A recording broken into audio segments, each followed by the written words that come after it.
Hello, everyone. Welcome to 360 of Opera Live. Today we have an interview with Spanish conductor, Pablo Heras-Casado. And this interview is going to be half in Spanish, half in English, so everyone can join in and we have a little bit for everyone. Please feel free to write us questions because we'll have some time at the end for your questions. It can be in English, en español. A ver, I see Pablo. Let's see, there we go.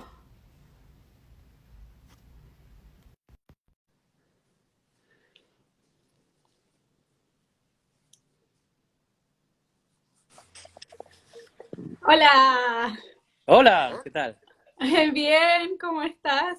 Muy bien, muy bien. Thank you so much for joining us, Of Pablo. course.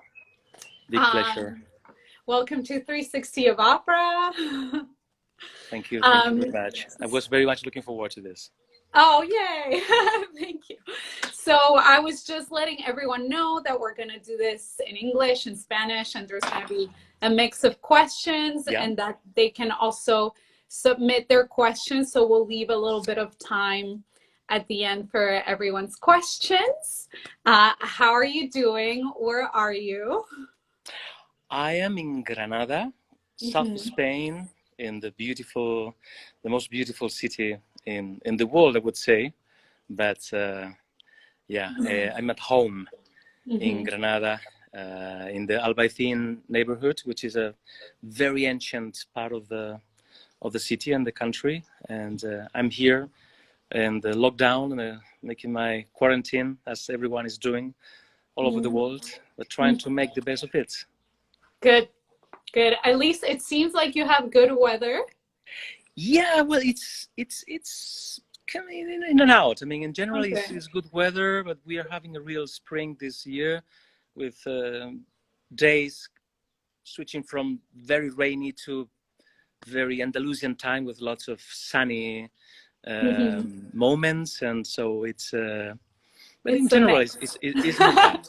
It's not bad, yeah. Okay, so let's get started. We have a lot of great questions.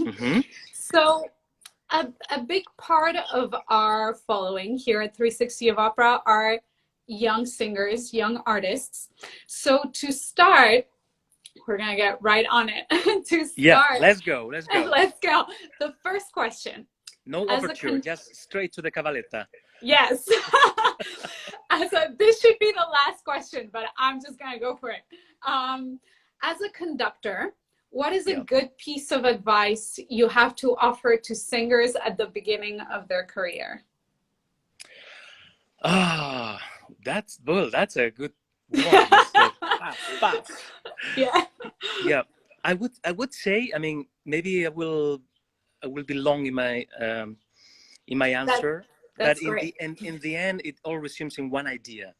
Even if you're at the beginning of your career, try to be curious, try to be flexible, try to not only think about your instruments, about your school, your, the kind of teaching you've been following all your life, but try to really enlarge your experience, your knowledge, your readings.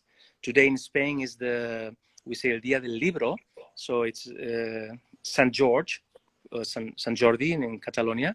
So today we celebrate the books, reading, and I think this is the soul of an artist. When you have a very wide experience and knowledge, and you spend lots of time not only studying, but only trying to get your technique better and better, which of course, no doubt, this is essential. It's like the spine of your career, your instrument.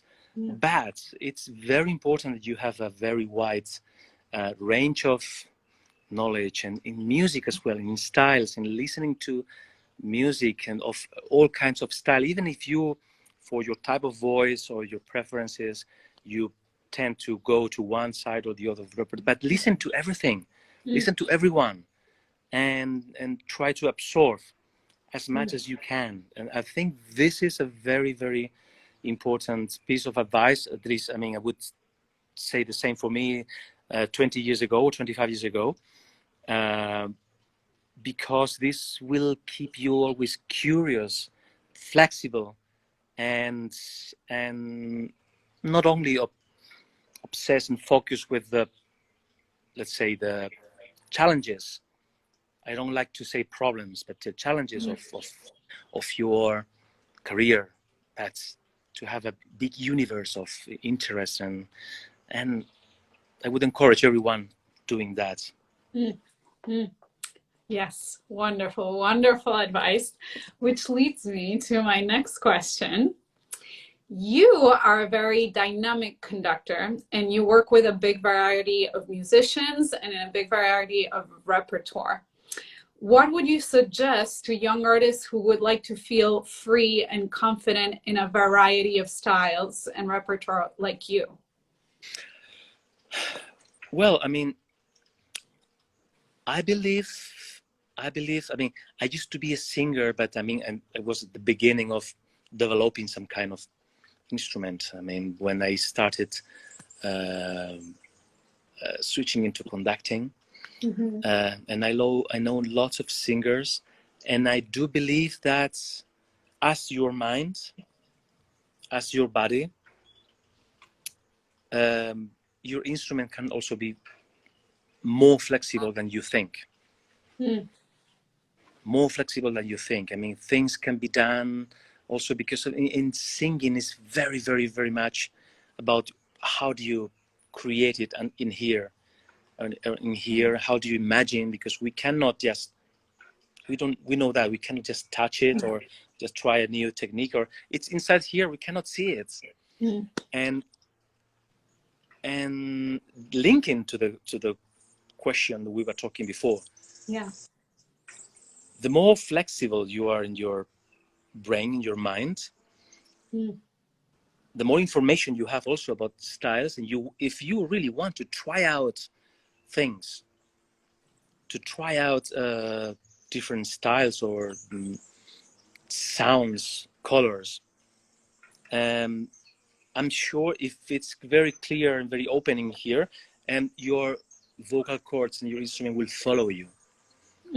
And I've seen that many times with singers, that the more and more you have in the young generation, let's say, singers that, because they feel free to sing whatever they are offered or whatever they are interested in, then the result is really fantastic.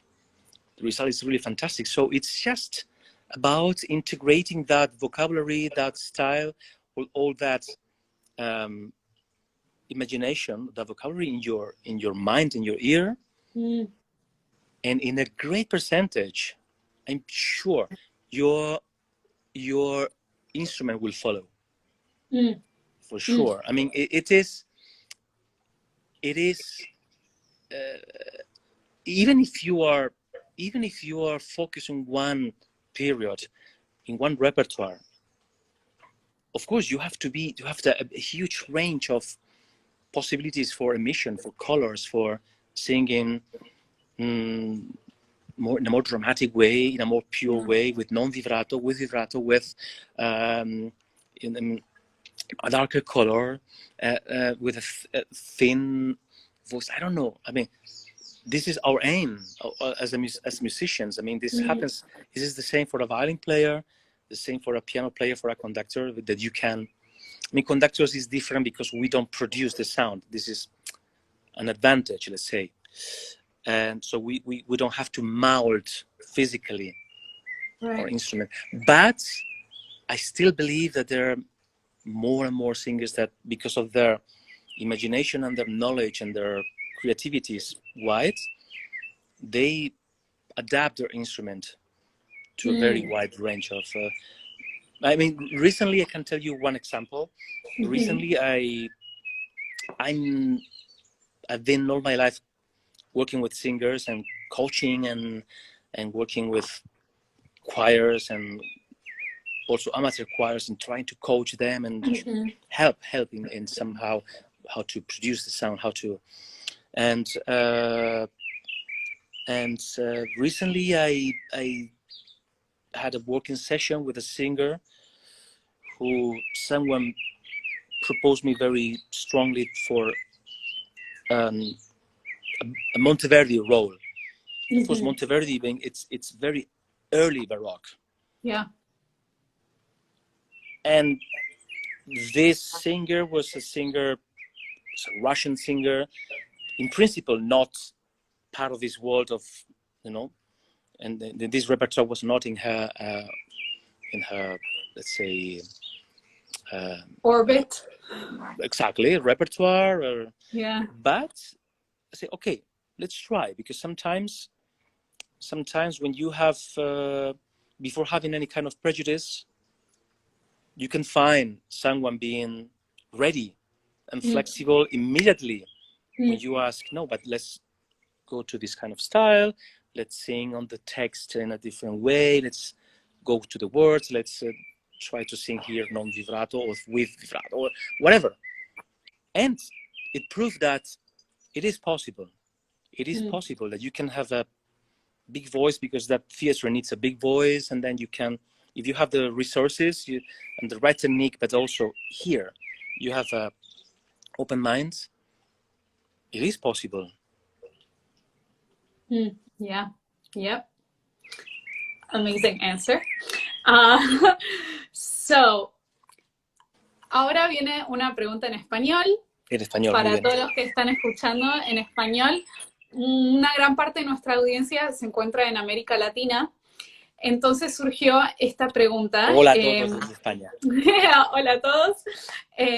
¿Cuál es tu relación musical con América Latina, con la música de América Latina? Y si hay algún teatro en particular en el que no hayas trabajado, en el que te interese trabajar en el futuro, ¿y qué tipo de repertorio? Ay, pues esta es una cuestión que, como decimos, que me sacan los colores un poco, porque ya no solamente desde el punto de vista musical, artístico, sino personal, me avergüenzo mucho de no haber estado nunca en América Latina. Por eso pregunto. Claro, querías meter el dedo en la llaga, ¿no? Como dice. Sí. No, pues es cierto, y te prometo que es algo que hace ya muchos años siento que me falta. Pero no solamente me falta por ir a dirigir a tal país o a tal otro, además, sino que me falta como persona. Porque creo que hay un vínculo muy fuerte, muy importante, ¿no? Que cada vez más, cuando por todo el mundo encuentras gente que somos hermanos, ¿no? Y hay una conexión tremenda, ¿no? Cultural desde hace siglos. Y ahora todavía, en estos tiempos en los que se puede viajar, nos podemos comunicar de una manera tan fluida, tan fantástica, todavía se nota más esto, ¿no? Que en América Latina está, hay, como ha habido siempre, ¿no? Mucha energía, mucha creatividad, mucha ebullición, ¿no? Algo que a veces en Europa pesa mucho por la tradición. Allí no hay complejos y hay energía. Y es una cosa que a mí me fascina mucho y me atrae mucho. Y bueno, después de muchos años estando viajando sobre todo por, bueno, el hemisferio norte y entre Norteamérica, Europa y Asia, de verdad, te lo digo en serio, ¿no? Que necesito y tengo muchas ganas de prodigarme mucho más en América Latina y estoy planeando. Ahora en junio, tenía un proyecto para ir a trabajar con la joven orquesta una orquesta joven en Bogotá, un proyecto muy bonito. Ajá. Pero ahora, por desgracia, por esta situación del coronavirus, pues iba a ser mi primera vez viajando a Latinoamérica, pero con una orquesta fantástica en Bogotá, pero bueno, no puede ser, bueno, pero queda pospuesto y será pronto. Pero evidentemente que hay cantantes y solistas, directores fantásticos y teatros legendarios del Municipal en Santiago de Chile, el Colón, en Bogotá, en Sao Paulo, con la Sinfónica Sao Paulo y orquestas fantásticas en México, evidentemente, y tanto por descubrir, ¿no? Sí, acá justo nos están mandando saludos de Colombia, de Argentina. Qué bien. Ahí salieron todos. Qué bien, qué bien. Pues saludos y ya estoy queriendo ir para allá. O sea que espero que sea muy pronto. Sí, sí, estoy seguro que va a ser una gran bienvenida cuando sea el Sí, momento. Acá otro, el Julio Mario Santo Domingo, sí. qué bien. Bueno, now Hice una, since hice una visita muy, muy pequeña a Puerto Rico, que bueno, que está ahí a mitad, ¿no? sí, Está a mitad, pero ya fue fantástico, ¿no? Poder respirar un poco sí, y los respirar músicos puertorriqueños son sí, un poco del Caribe y mm, un poco y hay un festival, Pau Casals, ¿no? El gran chelista español que residió allí sus últimos años y fundó un festival maravilloso. Pues bueno, hicimos allí un encuentro entre orquestas jóvenes, una orquesta joven de Puerto Rico y una orquesta de Miami. Bueno, pues fue muy bonito, ¿no? Pero eso fue poner un pie un poquito, sí, eh, pero bueno, ya vendrá, quédate. ya vendrá. Sí, sí, sí, El bucket list. exacto. um, bueno, now we're going back to English because this All is right. a very important and universal question, and I want everyone to understand. So, you're very committed to music education and solidarity through music. And you're involved in several projects like Ayuda en Acción and the Concertgebouw Young. Can Mm-hmm. you tell us a bit more about these projects and what drives you to getting involved with these organizations? Well, I think it's essential to be committed to as I was going to say as musicians, but I mean as people that we connect people through music, and we connect emotionally, culturally, people from all over the world, and it's very important that we keep a link to our roots, a link to well, I was going to say to our youth, our to where we come from, and for me this is still very present. I mean, I still feel the same like 25 years ago or 20 years ago, and every single opportunity that I could have as a young musician that someone could bring to me, I still treasure that. And youth in all what represents youth is the essence of life. Even childhood. I mean, this is what defines us. I mean, the curiosity, the love for the risk, the passion, the flexibility. As musicians, we need to keep that all our lives, and even if sometimes it's not so easy, even sometimes we have disappointments. I mean, and in the path we have many of them, and then sometimes life is not so sweet. But if we have those elements very clear, these are our anchors, Yeah. anchors, and so therefore every time in my recent life when I got the chance to work with youth orchestras, of course I've done it, and it's been for me a source of inspiration, a way of resourcing myself as well. When I'm collaborating with Julia's School very often, since many years, but also in Great Britain, in Germany, in Spain, and here in my region in Andalusia, with youth orchestras and young people, academies, and the Academy of Berlin Philharmonic, the Academy of the Philharmonic Orchestra in London. I mean, this is us. This is the essence, and then this is what keeps us alive. And then, but especially when in this Concertgebouw Orchestra, this was a particularly very young project because they created this not as a way of giving the postgraduate students a way of going to professional orchestras, like in Berlin Philharmonic, with the Karajan Academy, that I work with very often.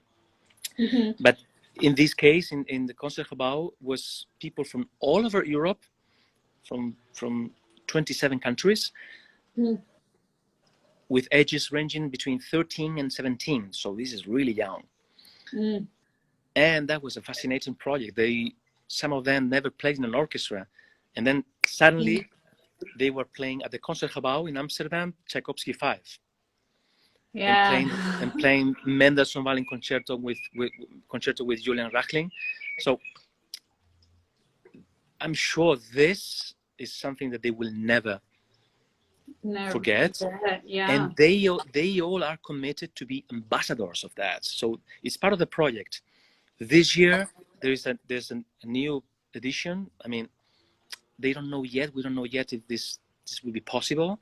But can you imagine in 10 years there will be 1,000 of young guys spread all over Europe, being ambassadors of this idea of being global, of creating a community. This is very important, that we are part of a community and we are ambassadors of what we do, what we love.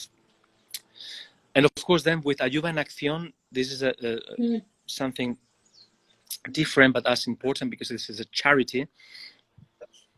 And with Ayuda en Acción, we, through music, since this is our 6th year, we work on also giving some material help to the children in Spain. We have a charity concert every year at the Teatro Real in Madrid, and this also gives some let's say financial help to many children that are in risk of being in poverty. And at the same time, we bring also some of those children to perform with us and to sing in small choirs, a small part of the concert. So there is a connection also with them, and I think this was of course very important already, but after this moment we are living now, and this will be more important than ever, that we connect with people and with the society. And this is something that we young musicians, we have to be committed more than ever. Yes, thank you for that. All right, so if you had to choose one highlight of your career as a conductor, which one would it be and why? Oh, that's very difficult. Wow, that's very difficult. Whenever someone asks me to choose one thing, this is very, very tricky. But you don't have to go by the rules. You can twist. You can twist my question. Well, maybe. I mean, the immediate thing that came to my mind, would be my first concert. I mean, when I was conducting and singing, because I was part of the ensemble. Because then there was the moment I decided I want to be a conductor, and I organized everything from scratch, absolutely from scratch. So I created the ensemble and I did all. So I did everything by myself. And so the moment that everything happened, finally, I think that was the most important step. That I had the courage and was determined to make it happen. And I was not waiting for someone to call me or to create an ensemble for me, but I just did it myself. Yeah. That was almost 25 years ago in Granada, in this same place I'm now, and this is the best. I mean, at least musically, the best decision I could take. Wonderful, Great answer. Great answer. Okay, so you have worked on a wide range of discography projects. Mm-hmm. Could you talk about these projects, why they're important for you, and especially your recent Manuel de Falla album? Well, recording for me is something very, very important because first of all, it's very exciting. I enjoy very much the process of it. Some people don't like so much because it's about, accuracy, perfection, and then it's very, let's say, very scientific because you have to be perfect and so on. But of course, this is one side. But on the other side is it's fascinating the possibility that you have to, if you want to go for it, to translate the concert experience, the emotion of the concert, into a recording. So just to copy somehow this excitement and to go to the edge in the recording and to fix it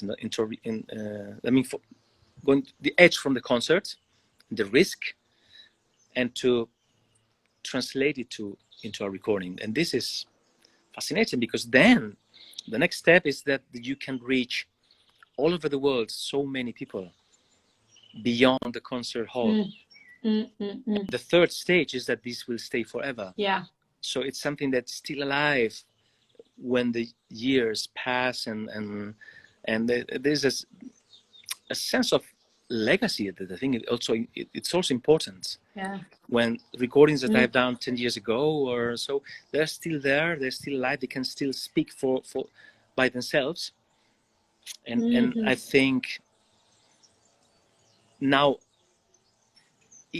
in these times it's even more important because we see that and you and I and with the people that are following us, we are communicating and we are talking, we are communicating through this channel.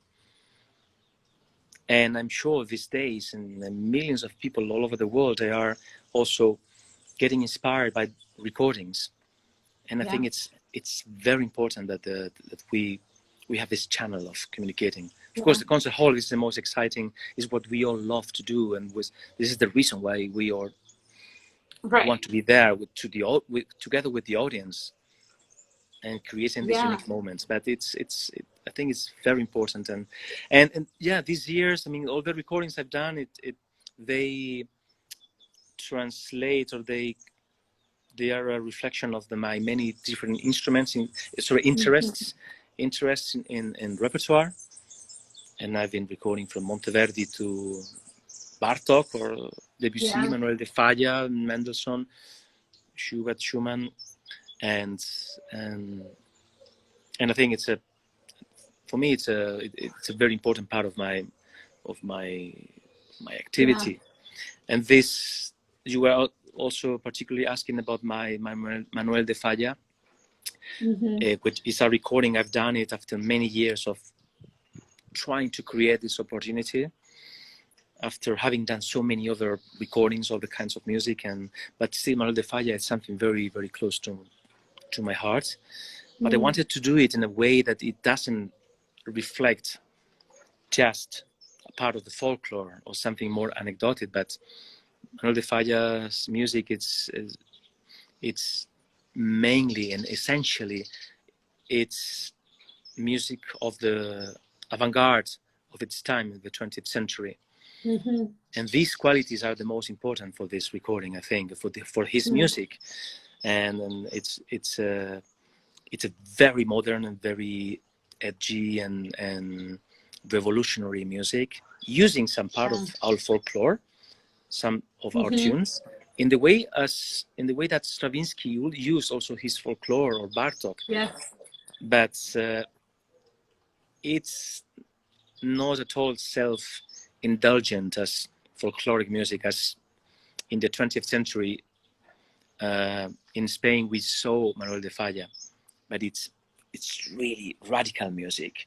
And I think in this recording with Mahler Chamber Orchestra, which is a wonderful ensemble, and they're fearless in their approach to music, I think there is something of that radical quality. And you brought up a good point, which that a lot of people might be, might have that issue with recording because of the perfection, or because they rely on the audience energy or the energy of the moment, the physical moment of a performance to achieve what they're trying to achieve.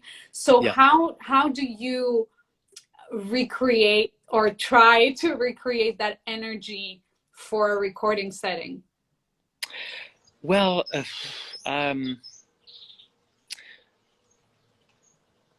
somehow I think the fact of having the mics there and having the tension. Okay, when you've done a couple of recordings and you know how important is every take, and then when you listen to the results and you have very present in your soul and your skin the concert experience, you realize how important it is to be engaged individually, and to demand from the orchestra, from the singers, from everyone, the same kind of engagement, and to go to the edge after you've done a few of them. And so that is, of course, very, very demanding, and also can be very exhausting, because it's not like in the concert, one take, this is it. Right. But then you have to, in a session, to keep the same level of intensity, the same level of edge, with everyone in the room 6 times in a row. Right. which is, of course, it's, and then of course everyone in the room wants to, they know that they don't want to, as they said, to fuck it up, with the attack in the horns or in the intonation. And then you have the producer asking you, okay, that was very good, that's, please take in mind, second violins here was out of tune, third horn was not very clear, the attack, and timpani a bit softer. And so you have a very, let's say, scientific and clinical approach. But my role also is to keep the fire on, not to forget to keep the intention of the phrase, to keep the warmth, to keep the sound, to keep the, and so you have to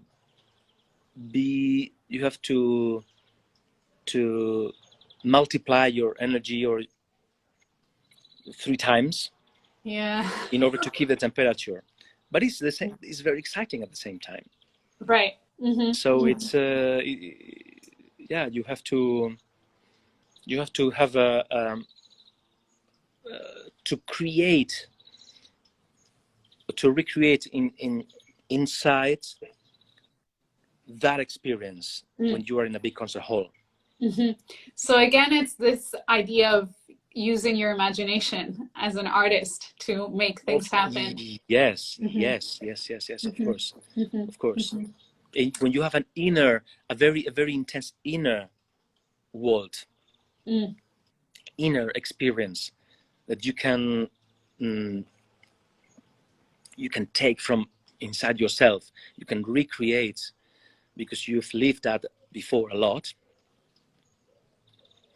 Of course, then you have to rely on a very strong technical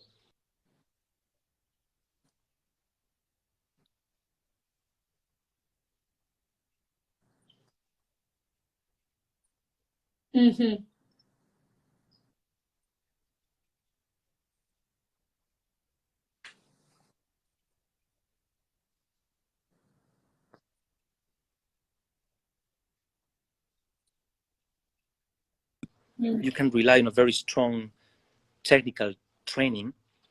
Then it's the moment to rely on your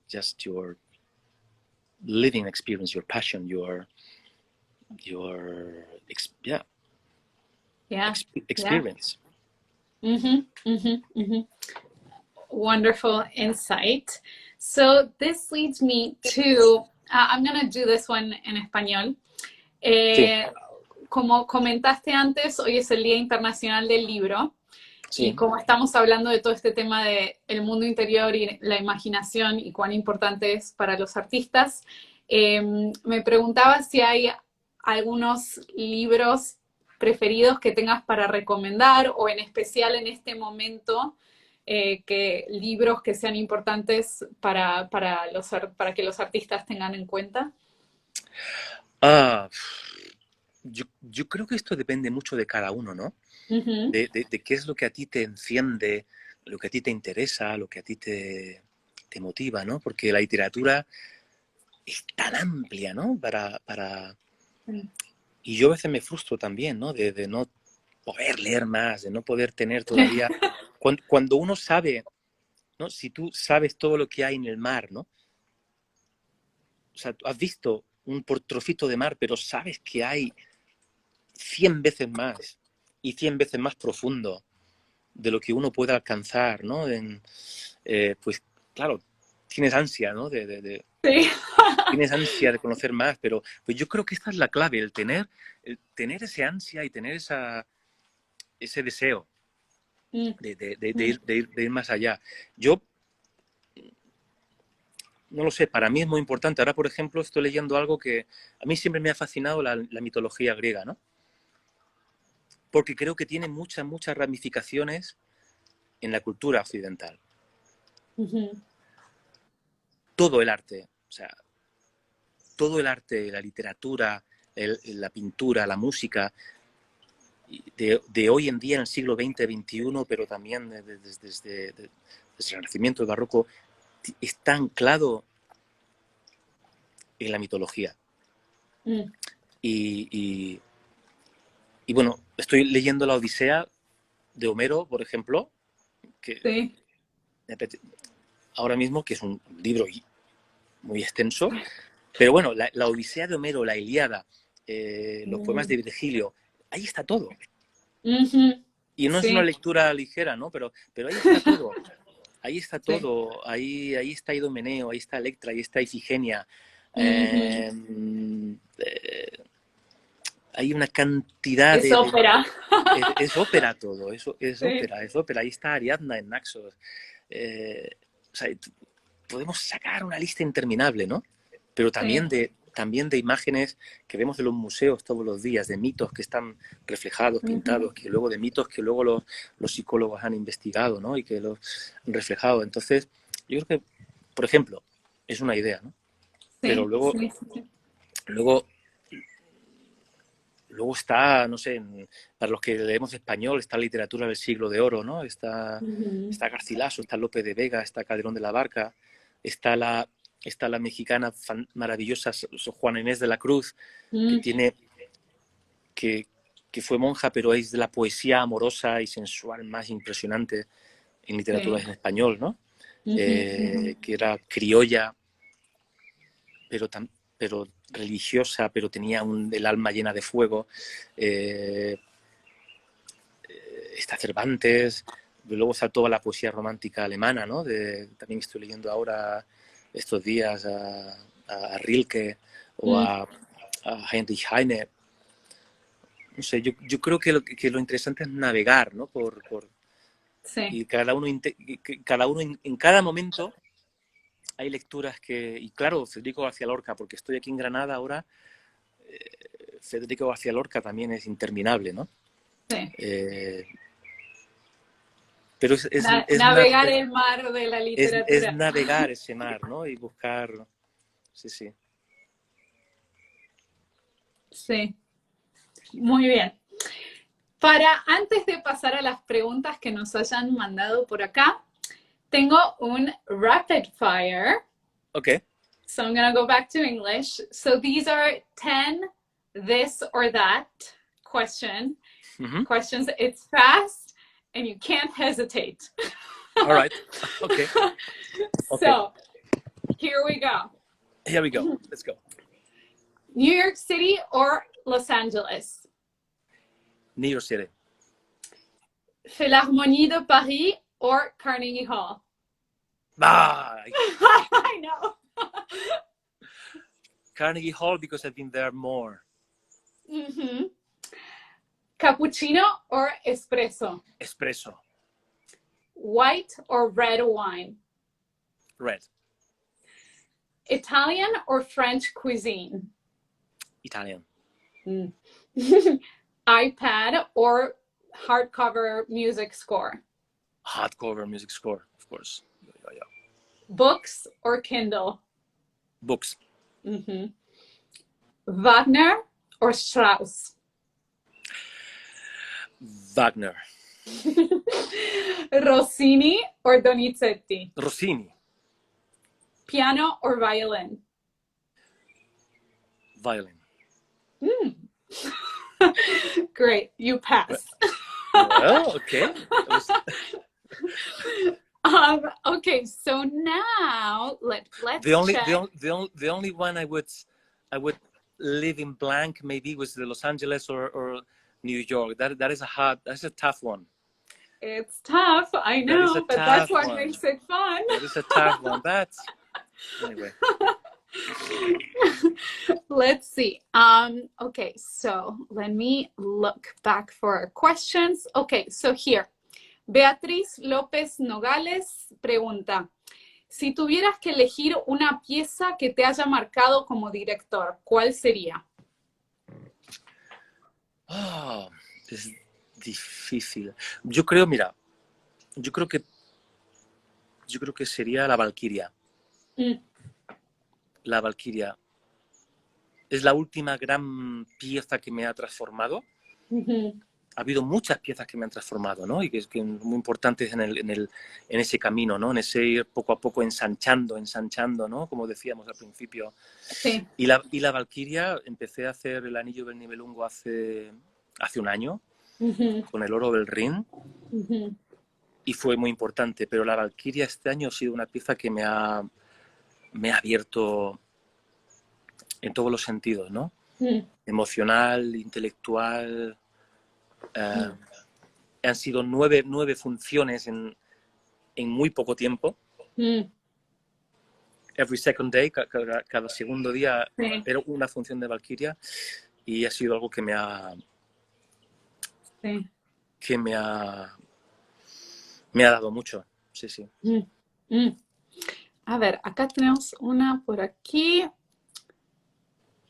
¿En qué piensa primero al abordar una pieza? Uh-huh. Yo creo que no pienso en nada. Yo creo que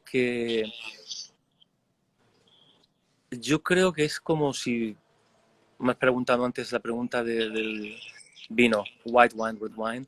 Es como si cuando descorchas una botella de vino, que después de estar ahí muchos años, ¿no?, dejas que respire. Uh-huh.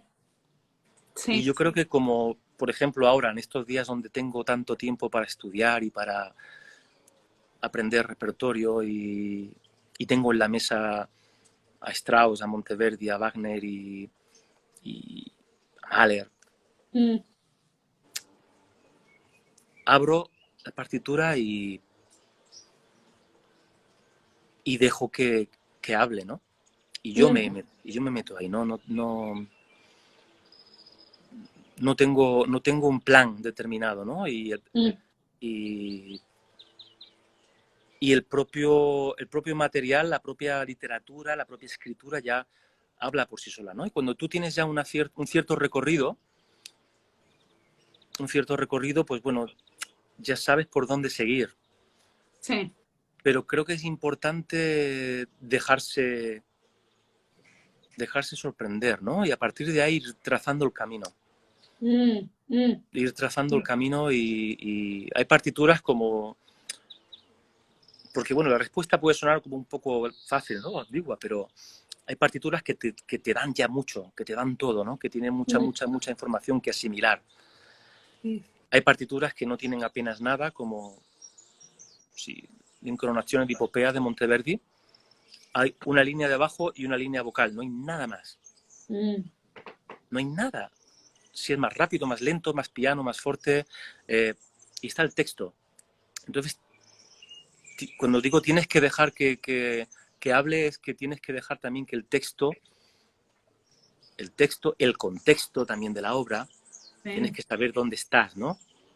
Si sí. estás en toda la historia, el personaje, leer el texto y saber que es prosodia, que es un diálogo, que es la armonía, donde no hay disonancia, donde hay algo que es más anecdótico, y tienes que dejar que todo eso, y eso no se hace así rápido, eso tienes que dejar que respire mucho tiempo, ¿no?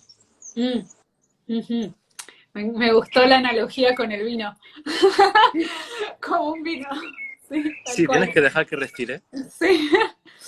que A respire, ver. pero y que entre en ti, ¿no? Ujú, Hay que ujú. pasar tiempo, ¿no? Un vino también no es algo que lo abres y te lo bebes. Claro, Lo claro. abres, dejas que respira y tienes que darle tiempo también. Y tienes que darte tu tiempo también a saborear y a encontrar matices, ¿no? A ver, acá alguien dice, I love the birds, the bird whistles in the background. Sí, bueno, tengo suerte Yeah. de tener un jardín y de que... Pero bueno, también hay un poco de ruido por ahí que no es normal. A ver, acá estoy buscando. Scrolling for the questions. Let's see. We have hola from Chile, hola from Colombia, Hola hello Colombia, from hola Chile. Azerbaiyán. Wow. A ver. Acá alguien dice también muchísimas gracias por la respuesta como un vino. A ver, por ahora esas son las preguntas que tenemos, así que entonces como tenemos todavía un poquito más de... acá nos entró otra. A ver, Alfonso Mars, ¿a qué nivel evitas escuchar grabaciones previo a un concierto? Bueno, no lo evito. Ujú. No lo evito. A ver, previo a un concierto no lo haces, ¿no? Mm, Pero en el proceso eh, de conocer una obra que no has dirigido nunca, o del proceso de tener un conocimiento también de otras opciones, creo que es interesante, ¿no? Por mm, supuesto, conocer a tus colegas, conocer la tradición, conocer el pasado, ¿no? Los grandes directores, los grandes intérpretes, no solamente los grandes directores, sino también cuartetos de cuerda, cantantes, tener toda esa información y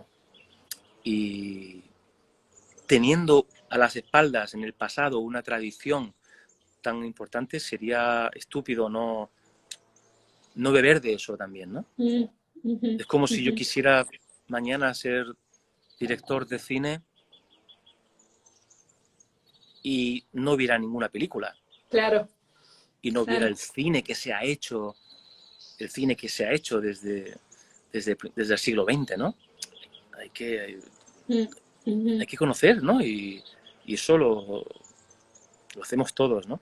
Entonces, pero eso es algo que se hace en un periodo, por lo menos yo creo que en una etapa del proceso muy temprana, ¿no? Pero luego tú ya cuando te ujú. sumerges en, tu, en tu propio viaje, tu propia experiencia con esa partitura,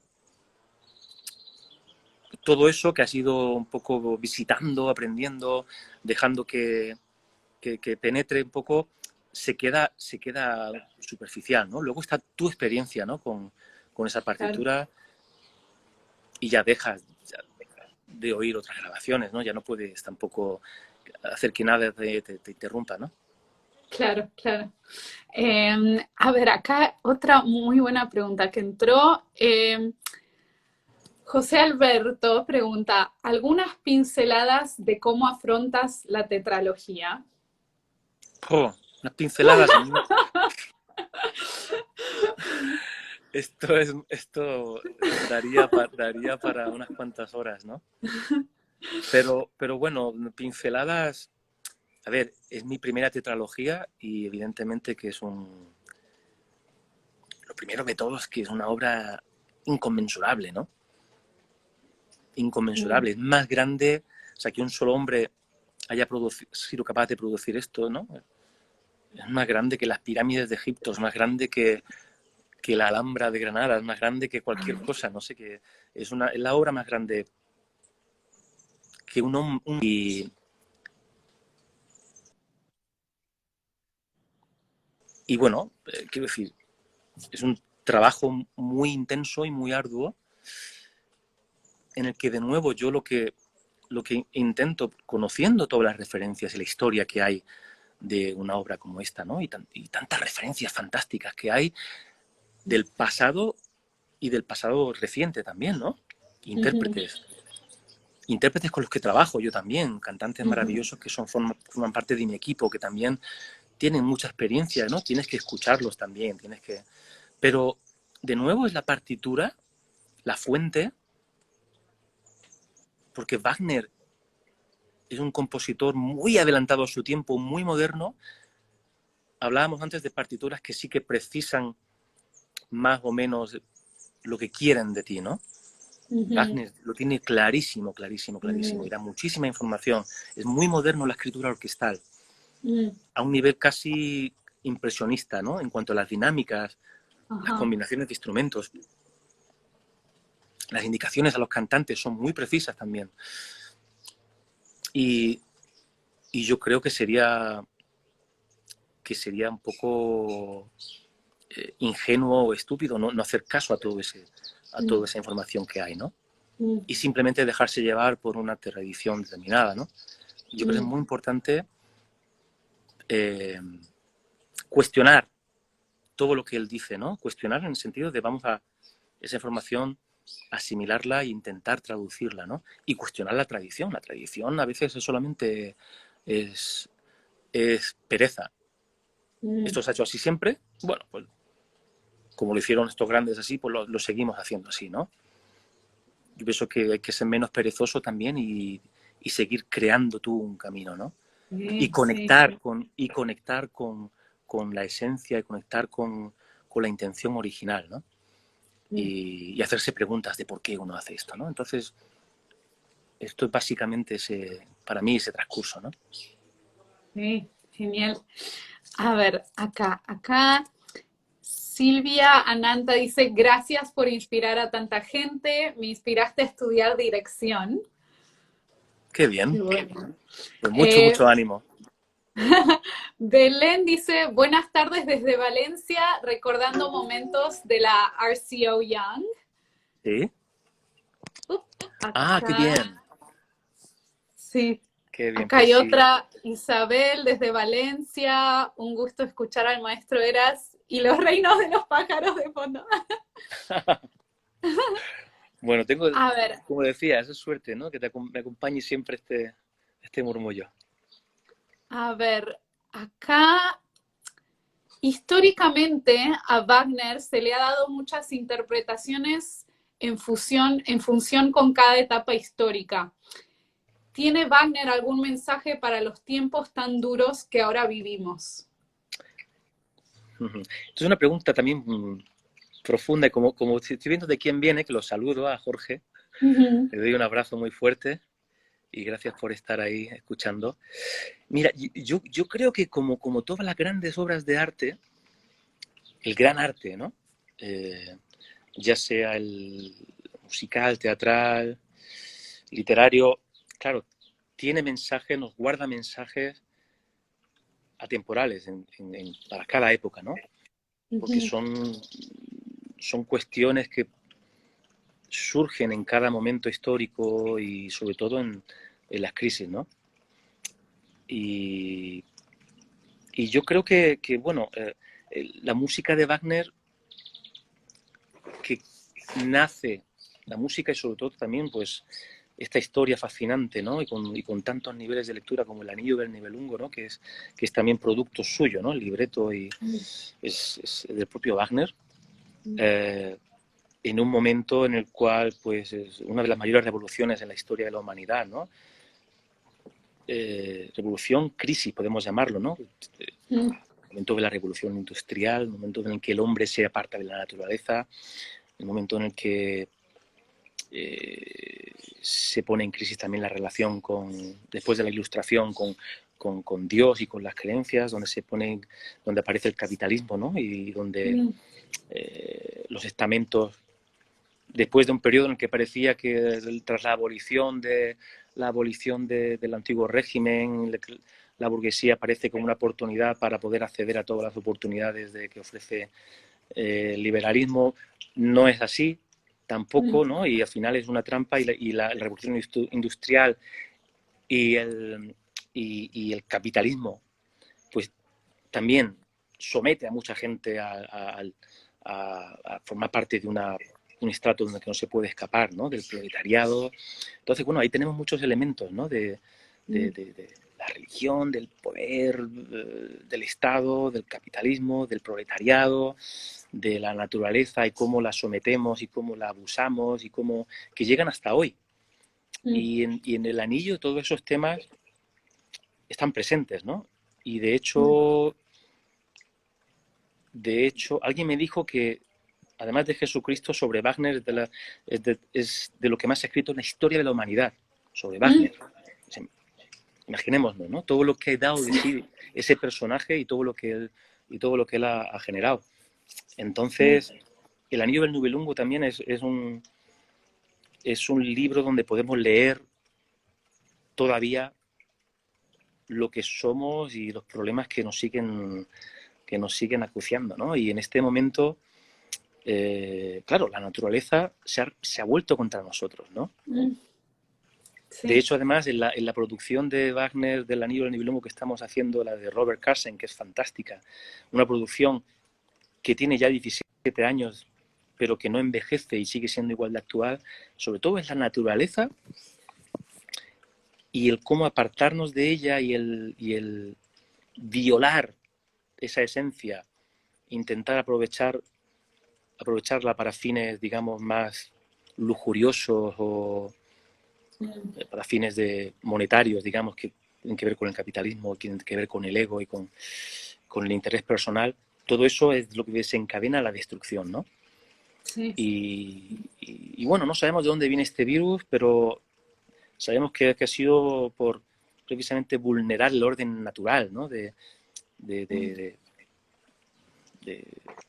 la naturaleza, para que redundancia, ¿no?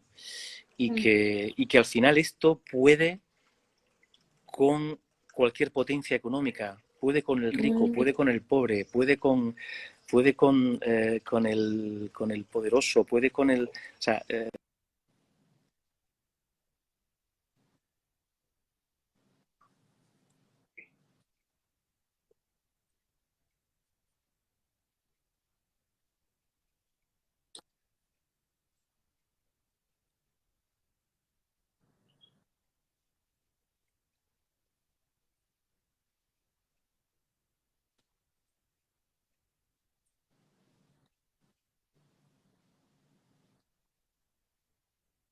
Sí.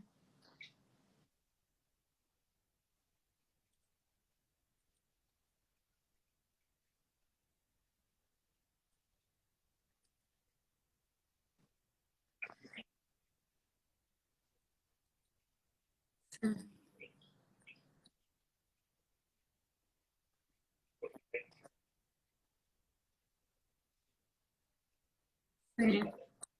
no se les puede nunca dar, ¿sabes? Dar de lado.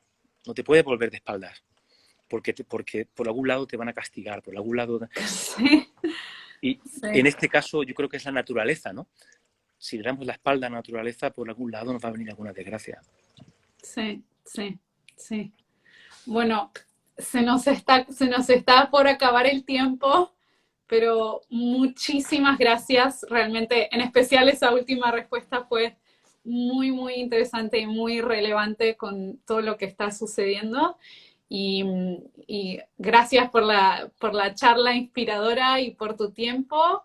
And thank you, muchas gracias to everyone who tuned in today. Y sí, no sé si nos quedan 30 segundos. 30 segundos, bueno, aquí somos exactos, no, muy precisos. Esto es como cuando ensayas en una orquesta, tienes que...